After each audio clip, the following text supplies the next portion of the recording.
In Formula One, a wrong decision can cost millions, as you can easily imagine. Imagine you're a Formula One team, you're racing, and with just a few laps to go, it starts to drizzle, so the driver radios the pit wall, should I pit or stay out? Will it rain? Will it stop? It's a decision that has to be made within seconds, and you certainly can't make it by instinct.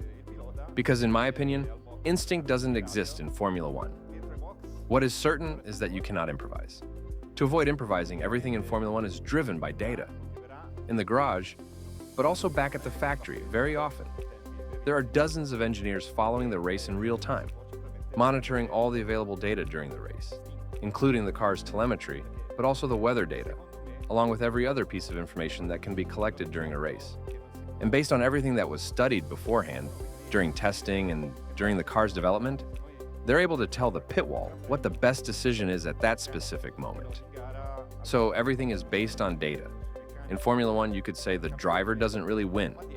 Even though when we watch a Grand Prix, we naturally focus on the drivers, or maybe on the pit wall, or the mechanics changing the tires. But behind it, there's a much more complex system, and that's what makes the result possible. So it's the system that wins, a system built on methods, procedures, and data, which is the only way to consistently achieve victory.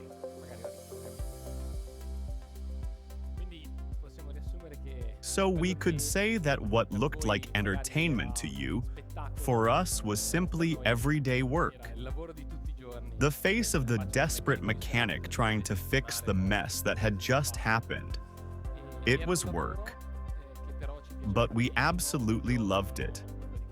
I've basically been passionate about engines my entire life.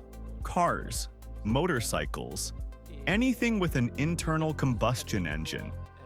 And my academic path was planned with the goal of ending up there. I still remember being in middle school when I wanted to attend a science high school because I had been told that would allow me to study mechanical engineering, which was the path to Formula One. So imagine me at 10 or 12 years old, already convinced that's where I belonged. Then at university, once I got there, I did everything I could to get involved with motorsports as soon as possible. Here you can see me with my elbow bandaged. I just injured it. I was the technical director of my university's Formula student team, a racing competition between universities. I hadn't even graduated yet when Dallara called me and hired me to work in the structural analysis department for their Formula One projects. For me, it felt like walking into an amusement park. Because imagine being a newly graduated engineer getting paid to do what you love most. Up to that point, I had lived my life with blinders on. If there had been a crisis in the Strait of Hormuz, I wouldn't even have known where it was.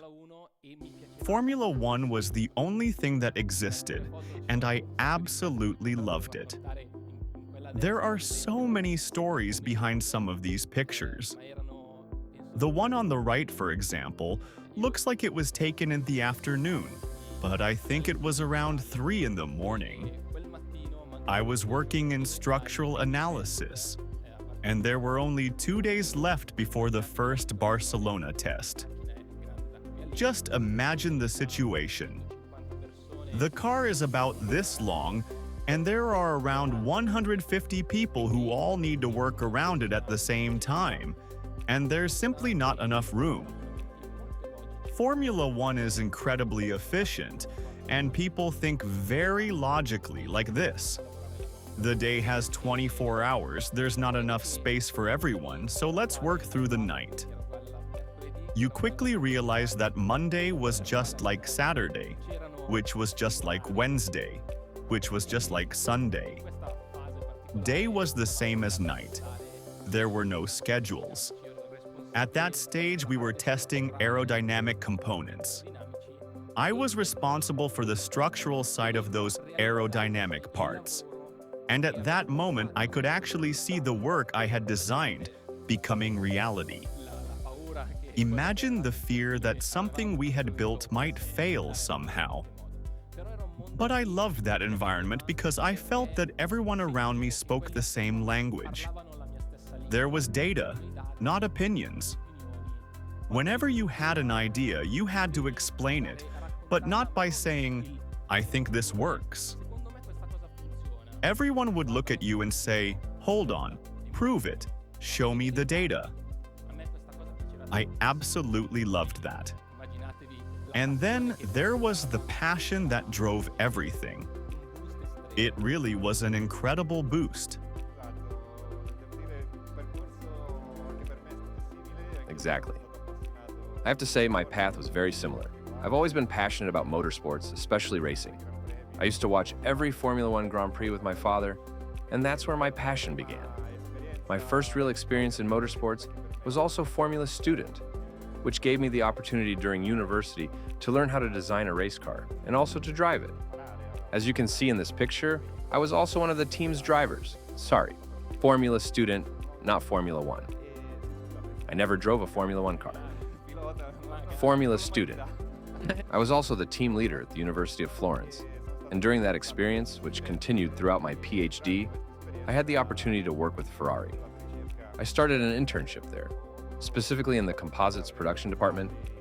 I worked as a production engineer, overseeing the manufacturing of carbon fiber components, or more generally, all the composite parts of the car. Basically, the entire car except the engine and gearbox, because almost everything is made of carbon fiber. I was involved in the development of several components, and my job was essentially to industrialize those parts. In other words, I received designs from engineers or analysts like Davide, and my job was to make sure they were manufactured exactly as intended, turning what the designers had envisioned into a real component.